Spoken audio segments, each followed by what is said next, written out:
네, 우리가 지금 함께 모여 있는 이곳이 어디일까요? 성전. 우리가 여기를 뭐라고 부릅니까? 교회라고 부릅니다. 교회. 교회를 한자로 이렇게 살펴보면 무엇이라고 이야기하냐면 어떤 교회에 어떤 회를 쓸까요? 이거 맞히시는 분에게는 제가 선물을 드리겠습니다. 어떤 교회에 어떤 회를 쓸까요? 이렇게 전체적으로 얘기하셔가지고 감사합니다. 네, 맞아요. 가리킬 교회 모의회를 씁니다. 그렇기 때문에 교회라는 것은 무엇이냐면 예수 그리스도에 대해서 가리키고 그리고 그것을 듣는 사람들이 모인 공동체가 바로 무엇이다? 교회다라고 이야기를 하는 겁니다. 그런데 이 교회에 또 다른 그러한 기능이 있고요. 또 다른 그러한 의미가 있다라는 거예요. 그렇다면 이 또 다른 것은 어떤 교회에 어떤 회를 쓸까요?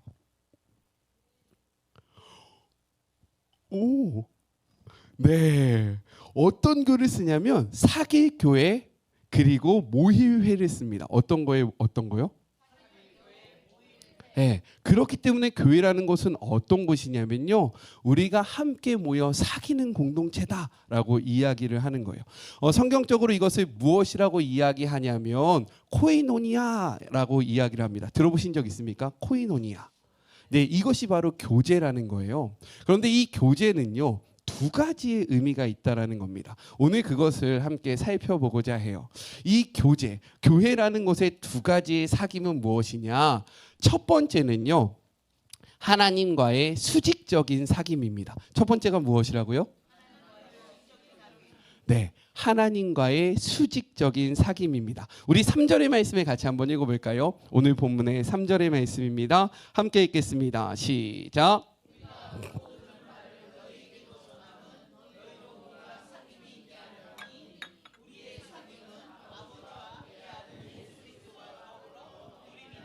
아멘. 무엇이라고 이야기합니까? 사귐이 있기를 원한다라고 얘기하는데 우리의 사귐은 아버지와 그의 아들 예수 그리스도와 더불어 누리는 것이다라고 이야기를 하고 있는 거예요.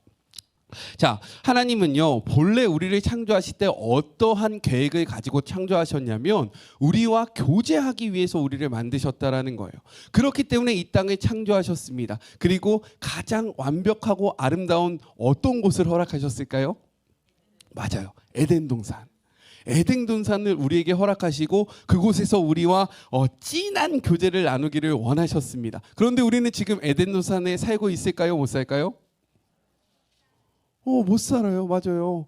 우리는 분명히 하나님이 우리에게 주신 것은 에덴 동산인데 우리는 지금 에덴 동산에서 살고 있어요? 못 살고 있어요? 못 살고 있습니다. 왜 그럴까요?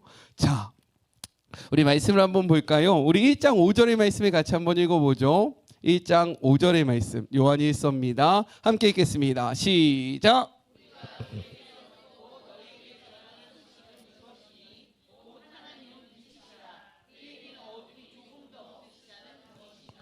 아멘. 하나님을 무엇이라고 이야기합니까? 빛이라고 이야기합니다. 근데 단순한 빛이 아니라 완전한 빛이다. 그렇기 때문에 그분에게는 무엇이 없다라고 이야기합니까? 어둠이 없다라고 이야기해요. 이어서 7절도 한번 읽어볼까요? 7절의 말씀입니다. 시작.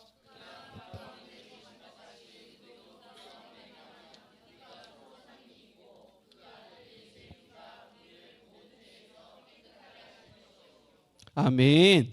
우리가 하나님과 사귈 수 있는 그 교제를 할 수 있는 방법이 있는데 그것이 무엇입니까? 빛 가운데로 들어가면 빛이신 하나님과 완전한 교제를 이룰 수 있다라고 이야기를 하고 있어요. 그런데 중요한 것, 우리는요, 빛 가운데 있습니까? 아니면 어둠 가운데 있습니까?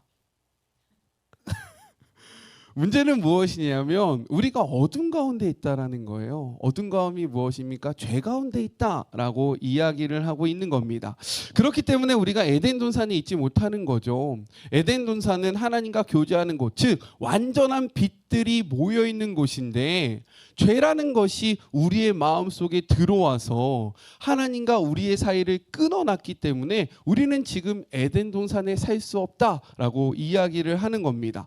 자, 그래서 이사야 선지자는요 이렇게 이야기했어요. 우리 말씀 한번 찾아볼까요? 이사야 59장 1절과 2절의 말씀입니다. 이사야 59장 1절과 2절, 구약 성경 1040쪽에 있는 말씀입니다. 구약 성경 1040쪽에 있는 이사야 59장 1절과 2절의 말씀입니다.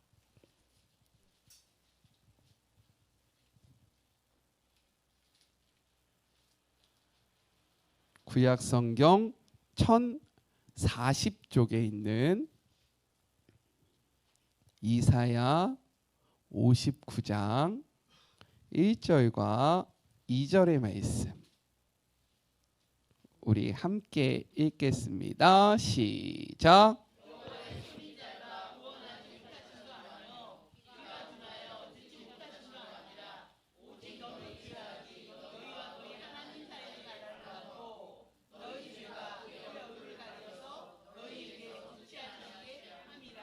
아멘.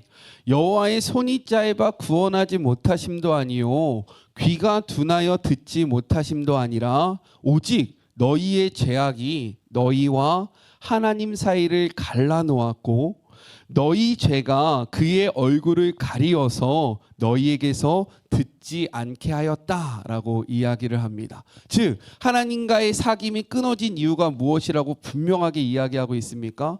죄다라고 이야기를 하고 있는 거예요. 그렇다면 하나님과의 관계가 이 끊어진 사람들의 삶의 모습도 있지 않겠습니까? 그 모습을 성경은 어떻게 이야기하냐면 디모데후서 3장 우리 신약 성경 345쪽에 있는 말씀입니다. 디모데후서 3장 2절부터 5절까지의 말씀입니다. 신약 성경 345쪽에 있는 말씀이에요. 디모데후서 3장 2절부터 5절까지의 말씀입니다. 신약 성경 345쪽에 있는 말씀이에요.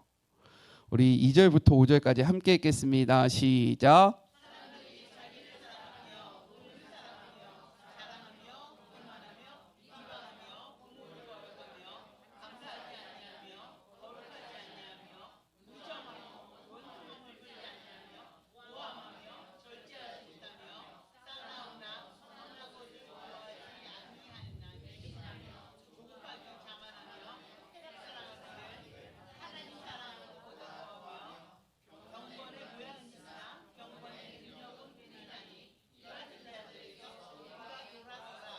아멘.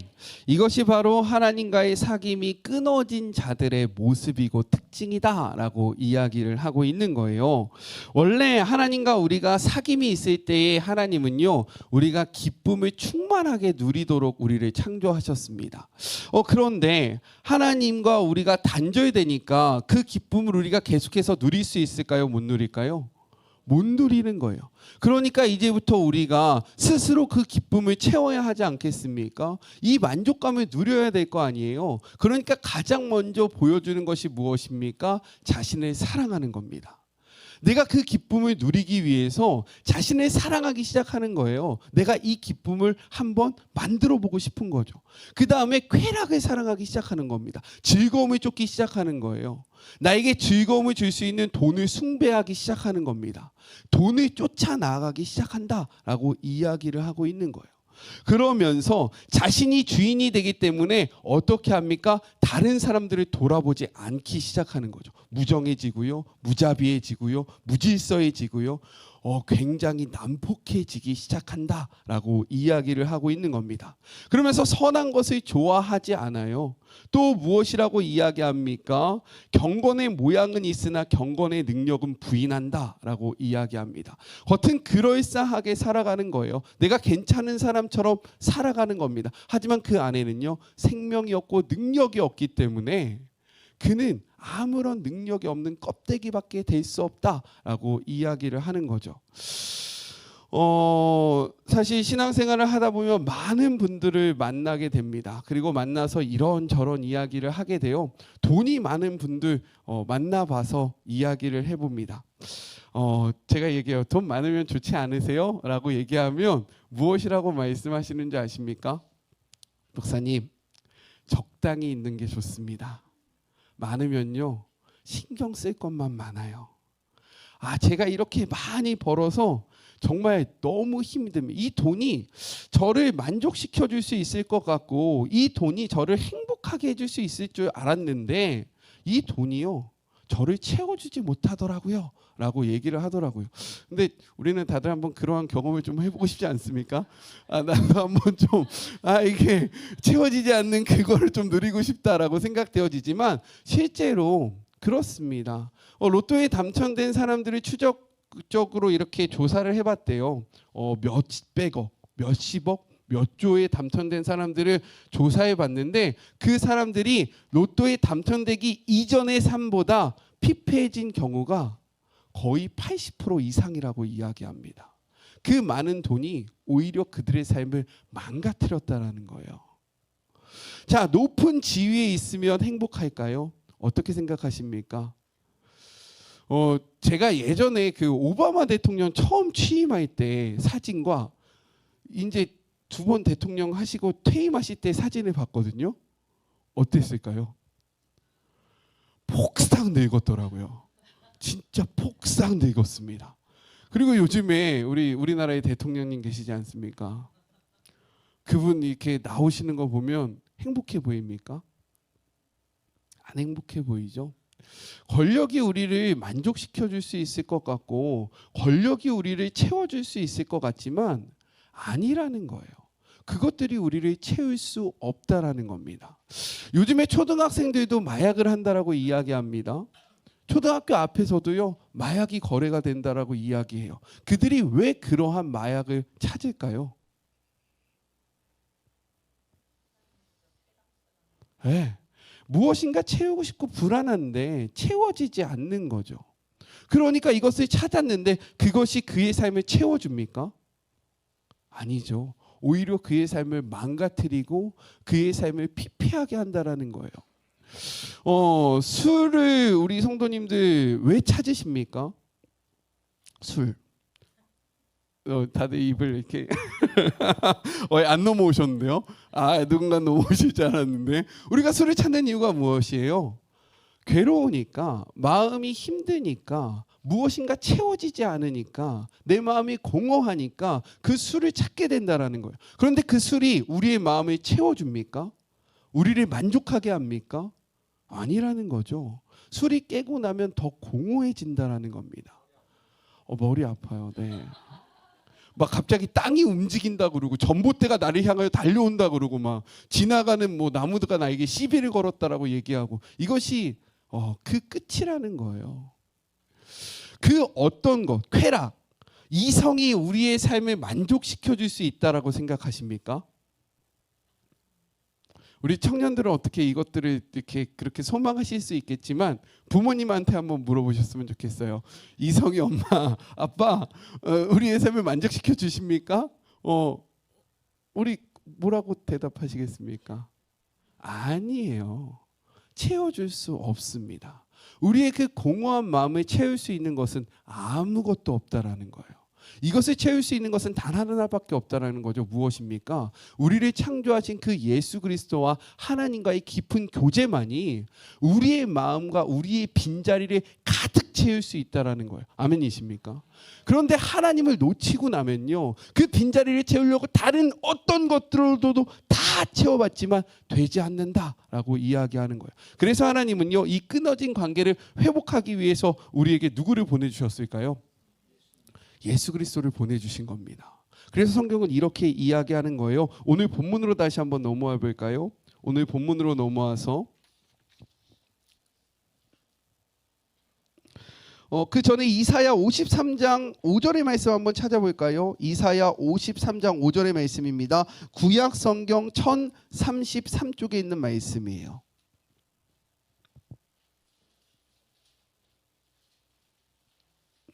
구약 성경 1033쪽에 있는 이사야 53장 5절의 말씀. 아까 전에 이사야 한번 찾아봤으니까 그쪽에 있는 겁니다. 이사야 53장 5절의 말씀, 구약 성경 1033쪽에 있는 말씀입니다. 함께 읽겠습니다. 시작.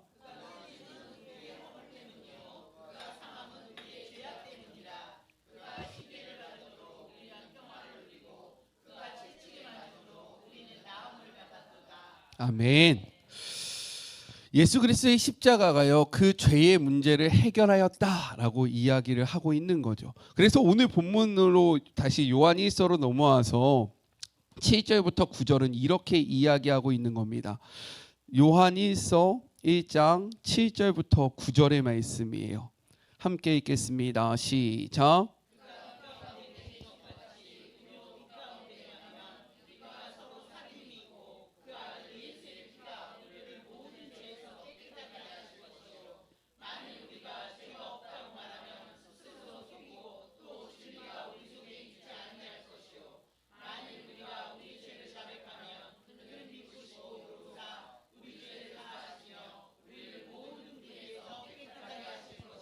아멘. 그래서 주일은요, 우리가 이 주일날 해야 할 것은 무엇이냐면 주님 앞에 나와서 우리의 죄악된 모습을 고백하는 것입니다. 그러할 때에 어떻게 됩니까? 하나님과의 그 끊어진 관계가 회복되므로 우리가 세상에서 누릴 수 없고 세상에서 찾을 수 없는 그 평안함을 얻게 되는 거예요. 아멘이십니까? 그렇게 되기를 주님의 이름으로 축복합니다. 제가 요즘에 그 마리목에서도 DM을 받고 우리 성도님에게서도 이렇게 고백을 받는데 그러한 이야기를 하시더라고요. 다 고백하시는 이야기들을 정리해 보면 그렇습니다. 목사님, 제가 세상 속에서 이렇게 살아갔을 때 참 마음이 어렵고 힘들었습니다. 만족감을 누리지 못했었어요. 그런데 제가 주님 앞에 나오고 말씀을 듣기 시작하면서 저의 그 빈자리가 채워지기 시작했습니다. 항상 불안하고 항상 초조하고 항상 쫓겼는데 내가 하나님을 만나니까 내 마음에 기쁨이 찾아옵니다 라는 고백이 보편적인 고백입니다. 왜요? 오늘 본문의 4절은 이렇게 이야기하고 있기 때문인 거예요. 우리 4절의 말씀 같이 한번 읽어볼까요? 함께 읽겠습니다. 시작. 아멘. 우리의 기쁨을 회복하기를 원하십니까? 그렇다면 하나님 앞에 나오셔야 돼요. 하나님을 만날 때에만 정말로 우리가 그 참된 기쁨을 누릴 수 있다라는 겁니다. 하나님과의 사귐을 회복함으로 정말로 불안하지 않는, 그리고 잠깐의 기쁨이 아니라 완전한 기쁨을 회복하는 우리 모두가 되기를 주님의 이름으로 축복합니다. 이러기 위해서 반드시 해야 할 것은 무엇이냐? 우리의 죄를 자백하는 거예요. 죄는 제가 요즘에는 좀 이야기하지 않았지만 처음에 많이 이야기했었는데 죄의 원어적인 의미가 있다고 했어요. 죄의 원어적인 의미. 죄가 무엇이라고 이야기했었는데 혹시 기억나십니까? 아멘. 죄는요, 관역에서부터 벗어나는 것을 죄라고 이야기합니다. 죄가 무엇이라고요? 그러면 이것이 무슨 뜻이냐면 그 관역은 어떤 것을 의미하는 걸까요? 관역은 예수 그리스도를 뜻하는 거예요. 하나님을 뜻하는 겁니다. 그렇기 때문에 성경이 말하는 죄는요, 도둑질하는 거, 다른 사람을 미워하는 거, 다른 사람을 때리는 거, 이런 것을 죄라고 이야기하는 것이 아니라 하나님의 뜻으로부터 벗어난 모든 것이 죄다라고 이야기하는 거예요. 아멘이십니까? 죄가 뭐라고요? 네, 그렇기 때문에 죄라는 것은 무엇이냐면 하나님으로부터 벗어난 모든 것이 되는 겁니다. 아멘이십니까? 도덕적인 의로움과 도덕적인 기준으로 죄의 기준을 삼는 것이 아니에요. 우리 그리스도인들의 죄의 기준은 하나님인 겁니다. 아멘이십니까? 그래서 이 하나님으로부터 벗어나면 무엇이다? 죄다. 그래서 주일날 하나님으로부터 벗어났던 우리의 삶을 돌이키는 거예요. 하나님, 제가 일주일 동안 너무 하나님을 잊고 살았습니다. 제가 일주일 동안 너무 하나님과 상관없는 삶을 살았습니다. 하나님, 이 시간 내가 다시금 누구를 바라보기를 원합니다? 하나님을 바라보기를 원합니다. 그런데 되게 중요한 말씀이 있어요. 무엇입니까? 우리가 아무리 멀리 갔다라고 생각되어질지라도 그렇잖아요. 사실 인간관계는요, 한번 틀어지면 회복되기가 쉬울까요? 어려울까요? 어려워요. 정말 어렵습니다. 그런데요, 우리는 그러한 생각으로 하나님과 우리의 관계를 생각한다라는 거예요. 내가 인간 사이에서도 관계가 한번 틀어지면 이거 회복하기가 너무 어려운데, 내가 하나님과의 관계가 틀어지고 죄 때문에 하나님과 멀어졌다면 내가 과연 하나님과 가까워질 수 있을까? 라는 이 고민이 드는 거죠. 그런데 성경은 무엇이라고 이야기합니까? 너희의 죄가 주홍 같을지라도, 아무리 깊을지라도 너희가 하나님을 바라보고 하나님 앞으로 나아가기만 시작하기만 한다면 예수 그리스도의 보혈이 우리를 완전히 깨끗하게 하실 것이다. 이 관계를 완전히 회복할 것이다 라고 약속하고 계신다라는 거예요. 믿으십니까? 그렇기 때문에 주저하지 마시기를 주님의 이름으로 축복합니다. 나 같은 사람도 회복될까? 나 같은 사람도 받아주실까? 내가 지금 이 상황 속에서도 주님이 나를 바라보실까? 바라보십니다. 하나님은 우리를 기다리시고요, 하나님은 우리를 회복하기를 원하신다라는 거예요. 그분 앞에 나아오세요. 그리고 그분을 붙잡으시고 그분 앞에 우리의 삶의 모습을 고백하는 우리 모두가 되었으면 좋겠습니다. 첫 번째 관계를 이야기했어요. 첫 번째 관계가 무엇이라고요? 네, 하나님과의 수직적인 관계가 있다면 두 번째 관계는 뭘까요? 자, 항상 십자가를 생각해 봤으면 좋겠어요. 하나님과의 수직적인 관계가 있습니다. 두 번째는 무엇이냐면 사람과의 수평적인 관계가 있다라고 이야기하는 거예요. 어떤 관계요? 네, 사람과의 수평적인 사귐이 있다라고 이야기하는 겁니다. 우리 다시 한번 3절의 말씀을 읽어볼까요? 오늘 본문의 3절의 말씀입니다. 함께 읽겠습니다. 시작.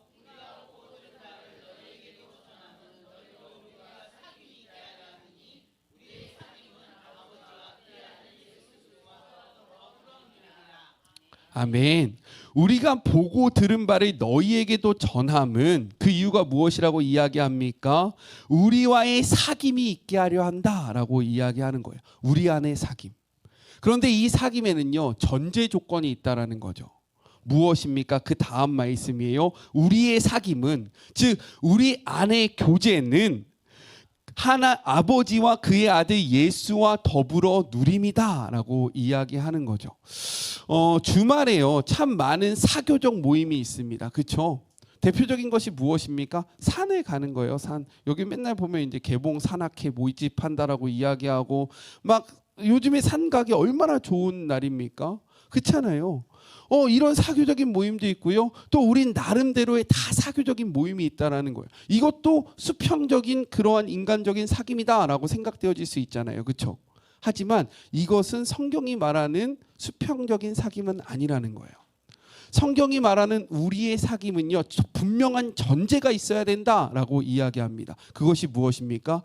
예수 그리스도 안에서 이루어져야 한다라고 얘기하고 있는 거예요. 즉 세상에도 수많은 사교 모임이 있고 세상에도 수많은 그러한 만남들이 있지만 이 만남과 교회 안에서 이루어지는 만남은 한 끝이 달라야 한다라고 얘기하는 거죠. 그것이 무엇입니까? 예수 그리스도다라고 얘기하는 거예요. 이렇게 될 때 우리의 나눔은요, 무엇이 되냐면 하나님을 향한 찬양이 되고요, 우리의 나눔은 간증이 되는 겁니다.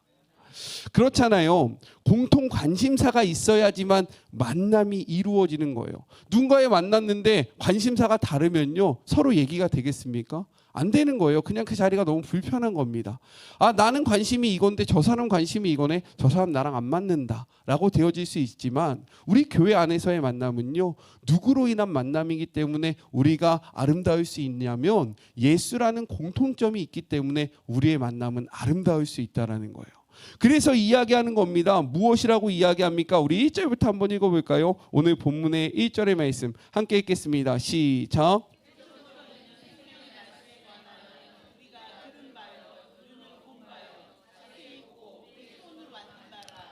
이어서 2절도 한번 읽어볼게요. 함께 읽겠습니다. 시작.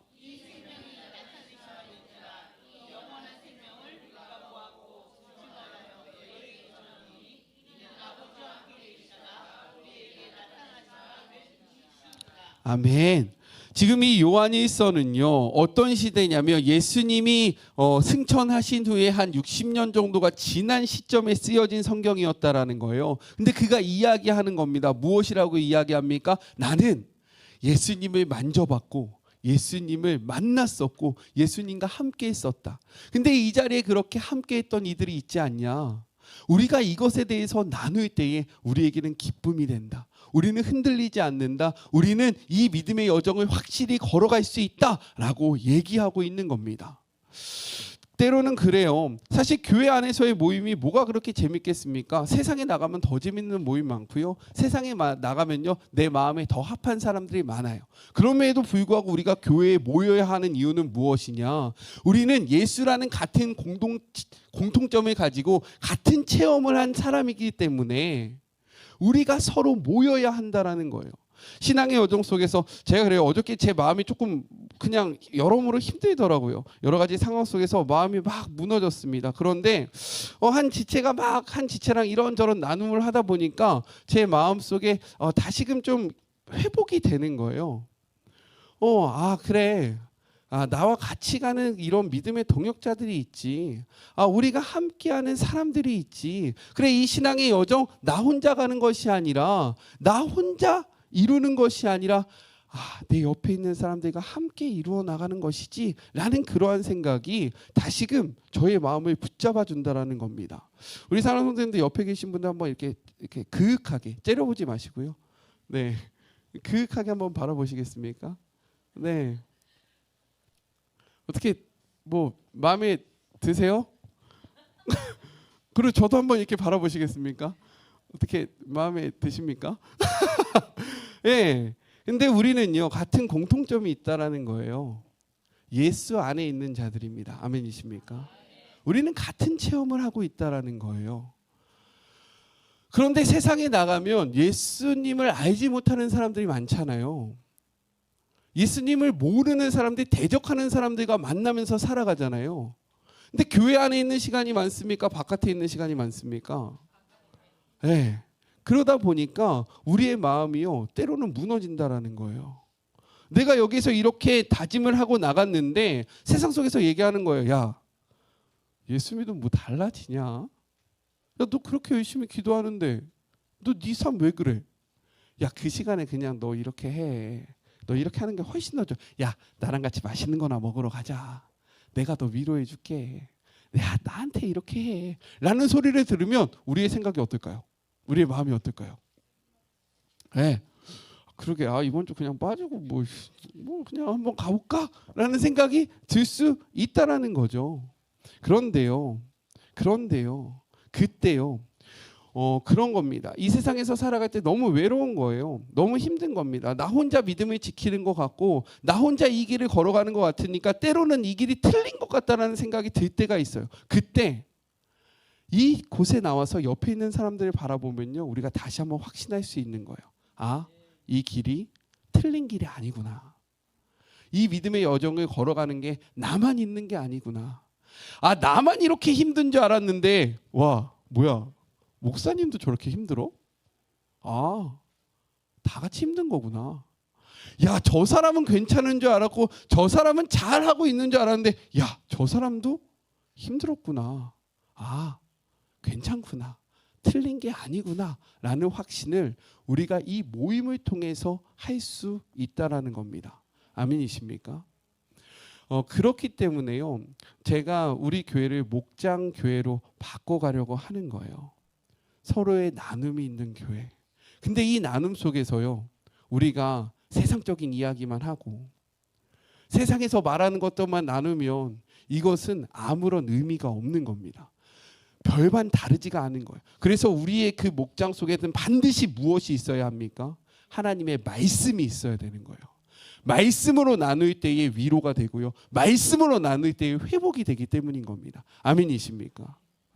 그리고 이제 또 우리가 오늘 오후 예배에 제가 뭐 한다고 얘기했어요?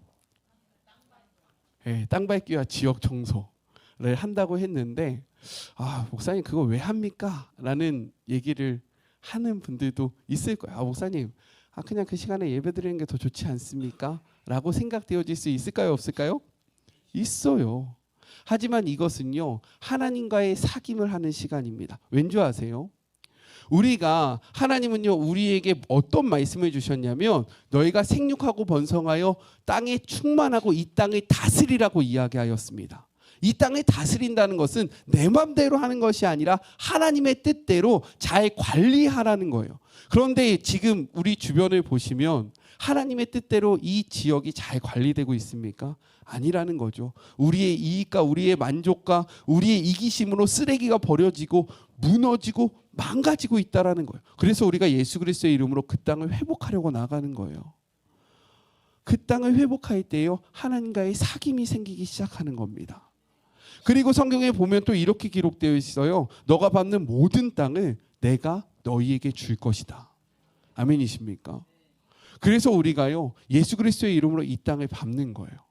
단순히 그냥 쓰레기를 줍는 것이 아니라 우리가 믿음으로 선포하며 우리가 걸었던 이 길을 통해서 정말로 복음이 필요한 자들이 주님께로 나오게 해주십시오 라는 믿음으로 그 땅을 밟기 시작하면요 이것은 하나님과의 수직적인 사귐이 되는 것입니다. 아멘이세요? 그리고 이것은 여기서 그쳐지는 것이 아니라 수평적인 성도의 사귐이 됩니다. 왜냐하면 목장 이제 우리 성도님들 가운데 제가 이제 신방을 하다 보니까 신방이 좋은 이유가 무엇이냐면 성도님들이 평소에 저한테 궁금한 것들을 잘 질문을 못 하세요. 목사님 왜 그렇게 하시는 겁니까? 라고 얘기하기가 좀 껄끄럽잖아요. 갑자기 전화해가지고 목사님 저 궁금한 게 있습니다. 왜 그러십니까? 라고 얘기하는 게 사실 생각보다 많이 어렵잖아요. 근데 이렇게 같이 예배를 드리다 보면 이런저런 얘기를 하다 보면 궁금한 것들을 물어보게 된다라는 거죠. 어떤 한 지체가 이렇게 물어보더라고요. 근데 목사님 목장 예배를 이제 하신다고 했는데 이렇게 빨리 안 하세요? 라고 얘기를 하더라고요. 그래서 제가 이렇게 이야기를 했죠. 뭐냐면 목장 예배로 우리 교회는 나아갈 겁니다. 그런데 우리가 여태까지 그걸 많이 안 해봤잖아요. 그러니까 그게 아직 너무 서먹한 분들이 계신 거예요. 그게 익숙하지 않은 분들이 있는 거죠. 아직 그것을 바로 바꾸기에는 너무 힘든 분들이 계신 겁니다. 그래서 한 번에 바꾸기보다는 한 달에 2번, 한 달에 3번 자꾸만 이런 것들을 해서 이것이 차츰차츰 익숙해지도록 제가 조금 시간을 두고 있는 거예요. 라고 얘기를 했고 이 어렵고 힘든 거를 1년 한 달에 4번 다 하면 그분이 진짜 얼마나 힘들까요? 그렇지 않겠습니까? 그러니까 첫 주에는 우리 전도사님들도 근데 교회는 그래요. 교회는 다음 세대를 키워야 합니다. 아멘이세요? 그렇기 때문에 우리 전도사님들이 목회자로서 자라날 수 있는 그러한 기회를 주는 것도 우리 교회가 해야 하는 역할이라는 거죠. 근데 전도사님들이 설 수 있는 곳이 어디일까요? 어떻게 할 때 그들이 목회자로 자라날까요? 설교하는 거예요. 근데 이제 오후 예배가 목장 예배로 다 바뀌게 되면 전도사님들이 설교할 시간들이 많이 없어지잖아요. 그래서 이제 첫째 주는 우리 전도사님들을 위해서 그 오후 예배를 전도사님들의 설교로 바꾸게 된 겁니다. 그리고 또 이 목장의 그런 나눔들을 좀 힘들어하는 분들은 한번 은혜 받고 가시라고 요것들을 쉬어가는 거예요.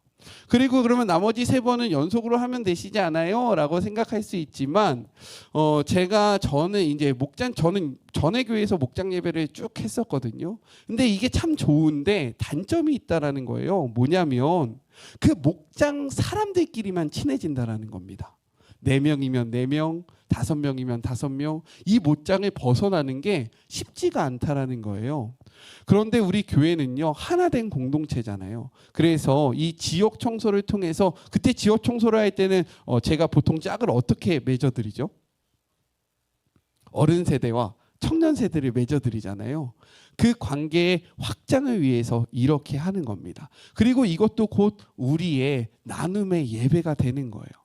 그래서 이런 것들을 이렇게 준비하고 있는 겁니다. 이해가 되십니까? 그래서 오후에 그러한 우리가 바깥에 나가서 쓰레기를 줍고 땅받기를 하는 거는요. 먼저는 수직적인 하나님과의 관계성을 이루기 위한 방법이라는 거죠. 그리고 수평적인 방법. 그래서 쓰레기 줬을 때 그냥 다른 얘기 하지 마시고요. 우리가 오전에 했던 그 예배를 나누셔야 되는 거예요. 그리고 서로의 그런 신앙의 모습을 나누셔야 되는 겁니다. 한 3, 40분 두 분이서 걸어가는데 사실 좀 민망하기도 하잖아요. 별로 안 친하고 얘랑 무슨 얘기를 해야 되나. 아유, 내 아들 딸만지도 못한 얘랑 무슨 얘기하나. 반대로 청년들은 우리 엄마 아빠 같은 분들과 어떤 얘기를 할까라는 고민이 있지만 사실은 말씀 앞에서는 우리가 세대가 없다라는 겁니다. 아멘이십니까? 경험으로는 세대가 나눠지지만 말씀으로는요 세대가 나눠지지 않아요. 우리 현진이나 저나 말씀으로서는요 동일한 이야기를 할 수 있다라는 겁니다. 형진이가 느꼈던 하나님을 제가 들었을 때에 은혜가 될까요, 안 될까요? 되는 겁니다. 이렇게 우리 공동체가 확장되기 위해서 그런 것들을 한다라는 것들을 기억하시기를 주님의 이름으로 축복합니다. 자, 정리해 볼까요? 저는 우리 교회가요 이러한 사귐으로 나아가기를 소망합니다. 이 사귐은 두 가지가 있다라고 이야기했어요. 첫 번째는 어떤 사귐입니까? 네, 하나님과의 수직적인 사귐입니다. 이 사귐이 먼저인 거예요. 이 사귐이 없으면 안 됩니다. 그렇기 때문에 주일에 나오면 우리의 모습을 돌아보며 기도해야 하는 거예요. 하나님, 이 관계가 끊어지지 않게 하여 주십시오. 하나님, 이 관계를 회복하여 주셔서 우리의 만족감을 누리게 하여 주십시오. 세상에서 느끼지 못하는 그 불안감, 그 평안함을 온전히 느낄 수 있게 해주십시오. 라는 그러한 시간이 되기를 소망하고요. 둘째는 이 예배가 수평적인 사귐이 되어야 된다는 거예요. 나 혼자, 그래서 성경 제가 좋아하는 말씀이 있어요. 한 사람이면 패하겠거니와 두 사람이면 맞설 수 있나니 세 겹줄은 쉽게 끊어지지 아니하느니라. 아멘이십니까? 우리 옆에 계신 분의 손을 한번 잡아보시겠습니까? 당신이 나의 삼겹줄입니다. 네. 근데 꼭 이 얘기할 때마다 저는 삼겹살이 생각나더라고요. 네, 그렇긴 하지만 그래요. 그래서 우리 공동체가 하나님과의 사귐을 바르게 해나가고 그리고 우리 안에서의 사귐을 바르게 해나가서 세상이 줄 수도 없고 알 수도 없는 그 기쁨을 회복하고 소유하는 그러한 공동체가 되었으면 좋겠습니다.